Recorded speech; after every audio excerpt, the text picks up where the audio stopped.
陈峰后场了整整1集呀，都怪前一集贸然开大招，冷却时间着实是有点长。作为大男主，最擅长的是什么？当然是你们走我断后。陈峰他为了对抗赵三山下血本啊，燃血丹当下就给生嚼了。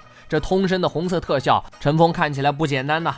好家伙，听赵三山这话的意思，燃血丹副作用不小，弄不好可能性命不保，弄得好也阻碍陈峰进入神门境呢。不过人陈峰也没得选，不是？现在就当场身亡和重伤致残这俩选项，生活不易，陈峰憋屈，硬扛了赵三山几回合后，陈峰渐渐不敌。不过此时认输等于认命，只要这药效还没过，咱可得继续爬起来再打呀。不过也是，陈峰今天有点衰，燃血丹药效说没就没，可怜的阿峰刚掏出武器，还没来得及使用，又被赵三山撂倒。看着熟悉的主角被逼悬崖的场景，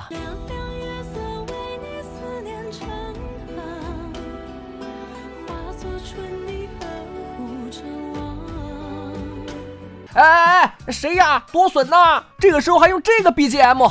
按照一般套路来讲呢，主角跳崖必有奇遇呀，秘籍也是有的。小伙伴们，你们觉得呢？快在评论区留言吧！关注大风说，收获一大波儿。